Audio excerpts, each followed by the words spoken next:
So hi Chris, hi MrBlock. Hello Eddie, thank you so much. Thank you so much for hosting this, for Blockshow, for sponsoring all of that thing. Thank you. So firstly, before I ask all of the questions that I have here, I wanted to ask you, so what are you doing for a living?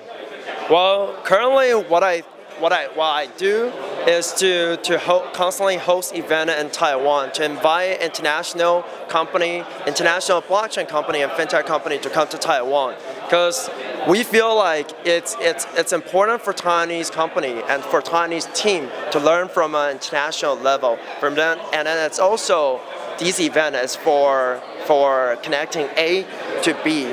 So A could be developer, they could be business investor, they could be students and wanting to meet B. And then by hosting these events, it's like a bridging them together. So we welcome any international company to come to Taiwan through MrBlock's events. Yes. I got it. And thanks for partnering with us to do that. That's really great. Thank you. We see Blockshow and Cointelegraph as one of the most elite and highest media company in terms of blockchain, in terms of financial fintech. And we see it's really important, and we feel honored that Cointelegraph and Blockshow could come to Taiwan to co-host this event together. And we see the amount of attendees that wanted to come here and then to meet you, to meet Cointelegraph, to meet Blockshow. And then I hope even in the future that we could do something like the event in Singapore as big as that 2 days event or even 3 days. Yes. Cool. Why not an event in Taiwan? Yes, definitely. If it's possible. Because as I understand, one of the goals is to make Taiwan and Taipei a new Singapore. Yeah. Of course, we're really aiming for that, especially right now with Jason Xu, our regulator and legislator, pushing on the FinTech Law. That we think that Taiwan, as a more smaller country, really have a chance for us to push financial technology to the next level. It really could be a sandbox or a test ground for new financial technology, such as cryptocurrency, such as Bitcoin, such as blockchain, and it's a great opportunity for us to try that. Now we'll start with the questions that I have prepared. Okay. So how do you understand the slogan Blockshow, which is the best place for blockchain business? So how I understand it, I think it's a really nice term. It kind of reminds me of MrBlock, you know? It's easy to understand that when you hear MrBlock, that's something relating with blockchain. And at the same time, I feel like when I hear Blockshow, it reminds me the same thing, you know? Like it's in Berlin, Las Vegas, Singapore, and then it's kind of takes away the seriousness, but we know that there's a lot of serious preparing behind it, and then it's a good blockchain show. Yeah. So if you imagine the best place for blockchain business, what it should be? The best place to, well, for me, I think blockchain could be apply in many different type of business, such as, you know, second-hand car market. It could be applied in any places that relies on not being able to destroy the history, or let's say in pharmaceutical business, in financial industry. When we know that blockchain could be applied in almost any financial business, but let's take that apart and say that why not apply blockchain in education? Let's say student certificate. We often know that student certificate are kind of not sure that if it's a correct information or incorrect information. Let's say we could also apply that into what I just mentioned, a second-hand car market. We know that right now, for second-hand car market, we highly only rely on a piece of paper, and there's only a little credential behind it. What if we could apply blockchain on top of it? Also, pharmaceutical, when we come into industry promoting and producing medicines, how often do we know that the credential of it, the credibility of it? So blockchain could really become another ISOs, another international standard operation that need to be applied in terms of developing business. Yeah. What tendencies of today's global blockchain ecosystem seem the most significant? Well, that's a tendency. Tendency. What are the roots? Where the blockchain community and sector is going to? What is it?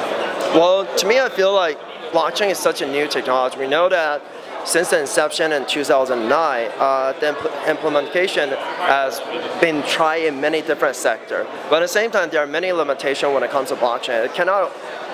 I think sometimes we have to step back a bit and think, is there other solution that could be applied instead of using blockchain? And if it needs to use it, then it has to thoroughly study to see that if it's possible to use it, is it possible to apply it.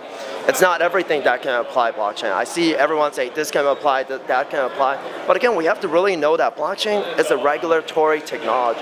It's really there to regulate things, and that not many things need that type of technology. It's only a very specific things. So we look at R3 quota, we look at Hyperledger, or look at many other blockchain technology.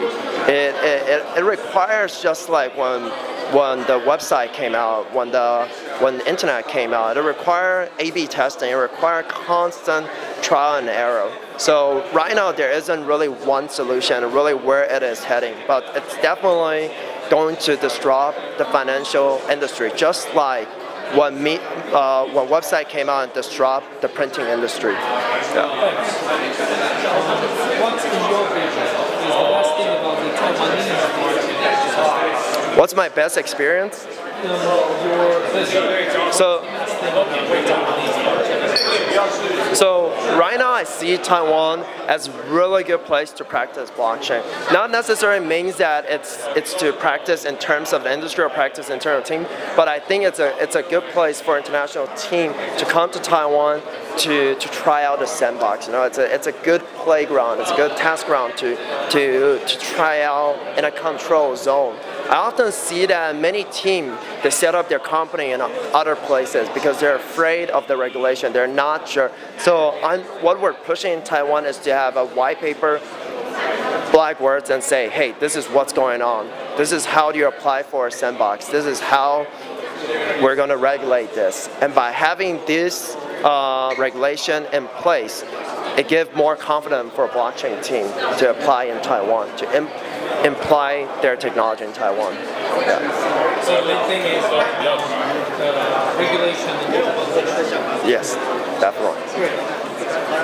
What's the most valuable thing about Blockshow Taipei Meetup and MrBlock Meetup? Well, I feel like the most valuable things is definitely having Eddie here. But other than that, to meet all these people, you know, we came here for blockchain, we came here for FinTech, we came here for Cointelegraph, for Blockshow. It's really a place to bring people together, and you don't really see 400 people coming to an event 4 years ago when blockchain first came out. It shows how much blockchain has grown, and it shows that there's a lot of things that could be done. I think if I want to put in one word is that MrBlock is in Blockshow where we're having the same idea behind it, is to let more and more people learn about blockchain and cryptocurrency. Thanks. And two more questions. Firstly, what are your plans for the future? And secondly, do you have any expectations for the upcoming Blockshow event? Definitely. So some of our nearest plan is that we're hosting an event in April with NOGO and other financial institute. That event is going to be a lot more professional based, having different financial institute at the event. It's going to be called NOGO with MrBlock. And then another big event is in May. It's called Crypto Island. We're expecting to have around 1,500 to 2,000 attendees with 50 different blockchain companies. And definitely our biggest hope with Blockshow is to host something that Blockshow hosted last year in Singapore, that we could do the same thing in Taiwan. Yeah. I got it. Yes. Thanks so much. Yes. Thank you so much, Eddie. Thank you very much.